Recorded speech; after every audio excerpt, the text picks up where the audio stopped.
عورتوں کو بہت سی سزائیں جیسا کہ ماہواری، حمل، زچگی کا درد سزا کے طور پر دی گئی۔ بسم اللہ الرحمن الرحیم۔ ناظرین گرامی، اللہ تعالیٰ نے بنی نوع انسان کی رہنمائی کے لیے کم و بیش 1,24,000 انبیاء علیہم السلام کو مبعوث فرمایا۔ انبیاء کرام علیہ السلام کی وسعت کا سلسلہ حضرت آدم علیہ السلام سے شروع ہوا اور اس مبارک سلسلے کا اختتام حضرت محمد صلی اللہ علیہ وآلہ وسلم کی ذات اقدس پر ختم ہوا کہ آپ صلی اللہ علیہ وسلم خاتم النبیین صلی اللہ علیہ وسلم ہیں۔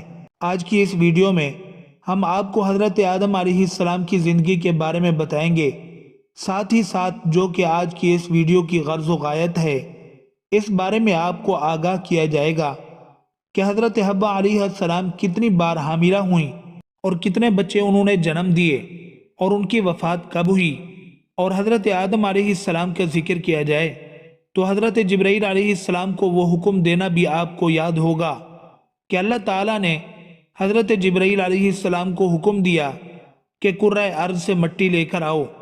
حضرت ابو موسیٰ رضی اللہ عنہ اس بارے میں فرماتے ہیں کہ نبی کریم صلی اللہ علیہ وسلم نے ارشاد فرمایا، اللہ تعالیٰ نے حضرت آدم علیہ السلام کو ایک مٹھی خاک سے پیدا فرمایا۔ یہ مٹی تمام روئے زمین سے حاصل کی گئی تھی۔ یہی وجہ ہے کہ حضرت آدم علیہ السلام کی نسل میں مختلف رنگ و زبان کے لوگ پائے جاتے ہیں۔ حضرت ابو ہریرہ رضی اللہ عنہ سے روایت ہے کہ حضور اکرم صلی اللہ علیہ وآلہ وسلم نے فرمایا کہ جب اللہ نے آدم علیہ السلام کو پیدا فرمایا اور ان میں روح پھونکی تو ان کو چھینک آئی، جس پر انہوں نے الحمدللہ کہا۔ یوں سب سے پہلے ان کے منہ سے اللہ کی حمد نکلی، پھر اللہ نے یرحمک اللہ فرمایا۔ اللہ تعالیٰ نے حضرت آدم علیہ السلام کو 4 عظیم شرف اور مرتبے عطا فرمائے۔ نمبر 1، اپنے ہاتھ سے پیدا فرمایا۔ نمبر 2، روح پھونکی۔ نمبر 3، فرشتوں کو سجدہ کرنے کا حکم فرمایا۔ نمبر 4، اشیاء کے ناموں کے علم سے سرفراز فرمایا۔ حضرت آدم علیہ السلام کی پیدائش کا واقعہ ہے۔ حضرت آدم علیہ السلام کی پیدائش کا ذکر تو ہم نے کر ہی دیا۔ حضرت آدم علیہ السلام اور حضرت حوا علیہ السلام کا جنت میں رہنا اس بارے میں بتاتے ہیں۔ یوں تو جنت میں تمام آسائش نعمتیں موجود تھیں، لیکن اس کے باوجود حضرت آدم علیہ السلام تنہائی اور اجنبیت محسوس کرتے تھے۔ چنانچہ اللہ تعالیٰ نے ان کی تنہائی دور کرنے کا بندوبست فرماتے ہوئے حضرت حوا علیہ السلام کو پیدا فرمایا۔ محمد بن اسحاق حضرت ابن عباس رضی اللہ عنہ سے روایت کرتے ہیں کہ حضرت حوا علیہ السلام کو حضرت آدم علیہ السلام کی بائیں طرف کی چھوٹی پسلی سے پیدا فرمایا جبکہ وہ سو رہے تھے۔ پھر اللہ تعالیٰ نے حضرت آدم علیہ السلام کو حکم فرمایا کہ وہ اور ان کی بیوی جنت میں سکونت فرمائیں اور جہاں سے چاہو بلا روک ٹوک کھاؤ، لیکن اس درخت کے پاس نہ جانا ورنہ ظالموں میں سے ہو جاؤ گے۔ حضرت آدم علیہ السلام اور حضرت حوا علیہ السلام بڑے آرام و سکون سے جنت میں رہنے لگے۔ روایت میں ہے کہ حضرت آدم علیہ السلام 100 سال جنت میں رہے۔ اس عرصے میں دونوں پر جنت کے کسی بھی حصے میں جانے پر پابندی نہ تھی سوائے شجرہ ممنوعہ کے۔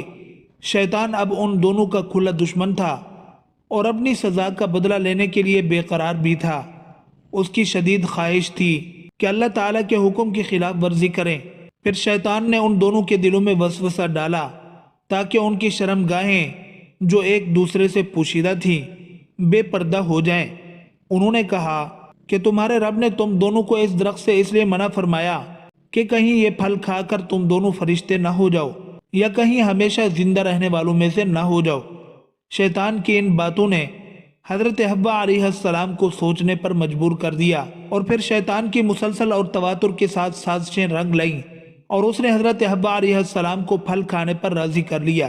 ایک دن حضرت حوا علیہ السلام نے حضرت آدم علیہ السلام سے کہا کہ ہم اس شجرہ ممنوعہ کا ذرا سا حصہ کھا کر تو دیکھیں، آخر وہ کیا راز ہے جو اللہ نے اسے کھانے سے منع فرمایا ہے۔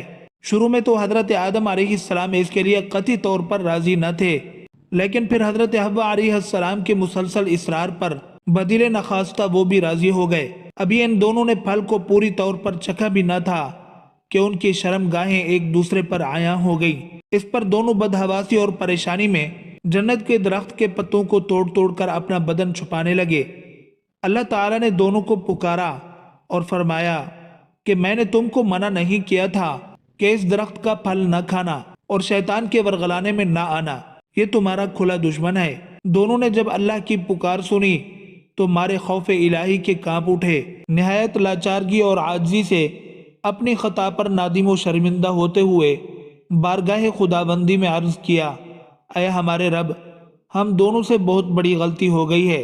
اب اگر آپ نے ہم پر رحم و کرم نہ کیا اور معاف نہ فرمایا تو ہم تباہ و برباد ہو جائیں گے۔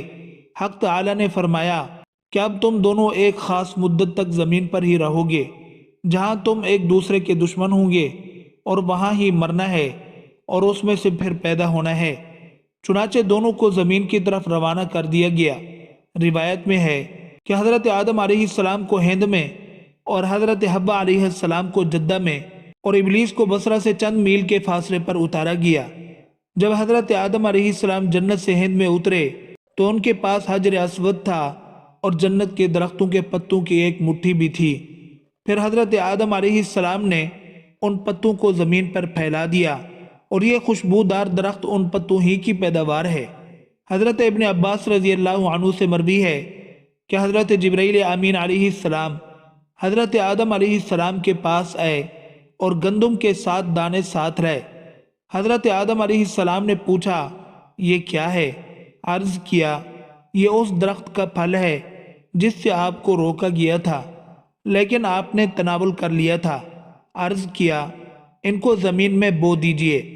حضرت آدم علیہ السلام نے بو دیا اور وہ دانے وزن میں ان دنیا کے دانوں سے لاکھ درجے زیادہ تھے۔ وہ دانے اگے۔ حضرت آدم علیہ السلام نے فصل کاٹی، پھر دانوں کو بھوسے سے جدا کیا، پھر صفائی کی، اسے پیس کر آٹا گوندھا اور روٹی پکائی۔ اس طرح محنت و مشقت کے بعد اسے کھایا۔ اب در حقیقت جو سوال تھا اس سوال کی طرف آتے ہیں کہ حضرت حوا علیہ السلام کتنی بار حاملہ ہوئیں اور کتنے بچوں کو انہوں نے جنم دیا۔ حضرت آدم علیہ السلام اور حضرت حوا علیہ السلام جنت میں ناز و نعمت میں تھے، لیکن ابلیس جو کہ سانپ کے منہ سے بولتا تھا، اس نے مور کی مدد سے انہیں دھوکہ دیا اور ممنوع پھل کو پہلے حضرت حوا علیہ السلام اور اس کے بعد حضرت آدم علیہ السلام نے کھایا۔ روایت میں ہے کہ جب تک آدم علیہ السلام کا عقل سالم تھا اس نے یہ ممنوع پھل نہیں کھایا۔ اس کے بعد حضرت حوا علیہ السلام نے آدم علیہ السلام کو شراب پلائی اور پھر اسے اس درخت کے پاس لے گئیں اور اسے ممنوع پھل کھانے کے لیے کہا۔ حضرت آدم علیہ السلام اور حضرت حوا علیہ السلام امر الہی کی مخالفت اور ممنوع پھل کو کھانے کے بعد جنت سے باہر نکالے گئے۔ مستحق کی سزا کے علاوہ حضرت حوا علیہ السلام کو اور اس کے بعد دوسری تمام عورتوں کو بہت سی سزائیں جیسا کہ ماہواری، حمل، زچگی کا درد دی گئی۔ جنت سے نکالے جانے کے بعد حضرت آدم علیہ السلام ہندوستان میں اور حضرت حوا علیہ السلام جدہ میں اتریں اور توبہ کے بعد عرفات کے مقام پر ایک دوسرے سے ملاقات کی۔ انہوں نے حج کے بعد اعمال کو بجا لایا اور حضرت حوا علیہ السلام کو پہلی بار ماہواری ہوئی۔ حضرت آدم علیہ السلام نے زمین پر اپنے پاؤں مارے اور آب زمزم جاری ہوا اور حضرت حوا علیہ السلام نے اس پانی سے غسل کیا۔ حضرت حوا علیہ السلام کے بارے میں یہ بات آتی ہے کہ وہ 20 بار حاملہ ہوئیں اور 40 بچوں کو جنم دیا۔ حضرت حوا علیہ السلام کی وفات حضرت آدم علیہ السلام کے 1 سال بعد ہوئی اور انہیں ان کے جوار میں سپرد خاک کیا گیا۔ حضرت حوا علیہ السلام جدہ پر اتریں اور وہیں پر مدفون ہوئیں۔ ناظرین، ہم امید کرتے ہیں کہ ہماری آج کی یہ ویڈیو آپ کو ضرور پسند آئی ہوگی، اور اگر آپ کو یہ ویڈیو پسند آئی ہے تو پلیز لائک اور شیئر کر دیں۔ شکریہ۔